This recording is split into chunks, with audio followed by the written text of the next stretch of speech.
میرا کوشچن یہ ہے کہ جب حج یا عمرہ کر رہے ہوں تو جب نماز کا ٹائم ہوتا ہے تو وہاں پہ جو نماز پڑھاتے ہیں وہ غیر احمدی ہوتے غیر ہیں؟ احمدی مولوی ہوتے ہیں تو ان کے پیچھے نماز پڑھیں کہ نہ پڑھیں، ہاں جی۔ یہ سوچو. تو عمرہ کر کے آئی ہو، نہیں حج کر کے آئی ہو، نہیں جانا ہے. نہیں، ویسی جنرل نالج۔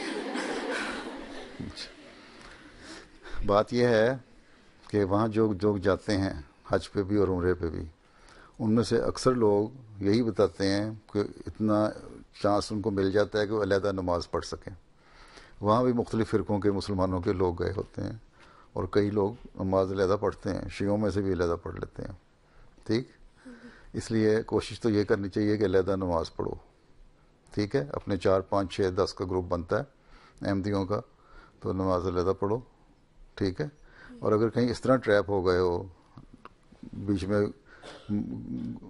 لوگوں کے اندر پھنس گئے ہو کہ باہر نکلنے کا راستہ کوئی نہیں ہے اور نماز شروع ہوئی ہے اور جائے کہ ادھر ادھر منہ کرو اور پھر لوگ تمہیں دیکھیں کہ کیا کر رہے ہو، تمہیں پوچھیں تم کون سے فرقے کے ہو، یہ ہو اور وہ ہو، اور فتنے کا خطرہ ہو، تو اس وقت اس نیت سے کہ اس وقت میں مجبوری میں نماز پڑھی ہوں، اس کو دوبارہ پڑھوں گی، وہاں پڑھ لو نماز. ٹھیک ہے. ٹھیک، ہاں جی. اور گھر آ کے دوبارہ پڑھ لو. حضرت خلیفۃ المسیح ثانی جب حج پہ گئے تو ایک ایسا ہی موقع آ گیا، تو ان کے ساتھی دوسرے جو تھے انہوں نے کہا، یہ میں پہلے بھی بتا چکا ہوں کلاس میں، اگر تم لوگ کبھی سنتے ہو تو، کہ آپ، میں نے حضرت خلیفۃ المسیح اول سے سنا ہوا ہے، خلیفہ مسیح اول کا زمانہ تھا نا وہ، یہ خلیفۃ مسیح اول سے سنا ہوا ہے کہ آپ نے بتایا تھا ایک شخص کو کہ اگر ایسی حالت ہو تو اس امام کے پیچھے نماز پڑھ لو. حضرت خلیفہ ثانی کہتے ہیں کہ میں نے اس بات پہ کہ خلیفۃ المسیح نے کہا ہوا ہے، میں ایک عام آدمی ہوں، اس وقت تو خلیفہ نہیں تھا نا وہ، میں نے اس بات پہ کہ ان کی اطاعت کرنی ہے میں نے پڑھ لی، لیکن مجھے تسلی نہیں ہوئی. گھر آ کے جہاں بھی جو رہتے تھے ہوٹل میں جس جگہ، اس کمرے میں آ کے میں نے اپنے ساتھی کو کہا کہ آؤ، میری تسلی نہیں ہے، دوبارہ نماز پڑھتے ہیں.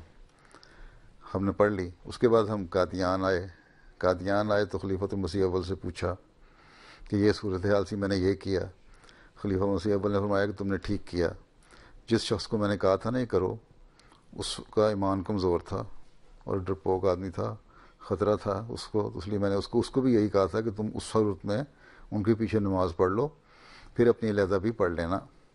کیوں؟ اس لیے کہ اس شخص نے جو بھی امام ہے وہاں پڑھاتا نماز، اس نے زمانے کے امام کو نہیں مانا ہوا، جس کو وہ امام تو انسانوں کو بنایا ہوا ہے نا، جو کعبہ کا امام ہے، جو کہیں کا بھی امام، اور مسیح موعود کو امام بنایا خدا تعالیٰ نے، اور حضرت صلی اللہ علیہ وسلم کی پیش گوئی کے مطابق.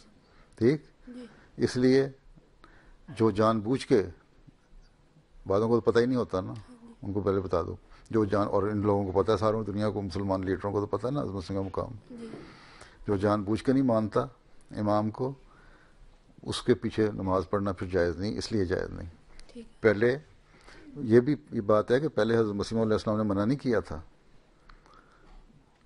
غیر احمدیوں نے ہی پہلے احمدیوں کو اپنے پیچھے مسجدوں میں آنے سے اور نماز پڑھنے سے روکا تھا، پھر آپ نے منع فرمایا. اس لیے اور پھر اب ہماری غیرت برداشت بھی نہیں کرتی کہ ایک ایسے شخص کو امام بنا لیں جو زمانے کے امام کا انکار کرنے والا ہے. ٹھیک ہے، اگر ایسی صورت، اول تو پہلی بات یہ ہے کہ موقع مل جاتا ہے علیحدہ پڑھنے کا، نہ ملے تو پھر دوسری صورت جو میں نے بتائی ہے وہ کر لو. ٹھیک ہے، جزاک اللہ.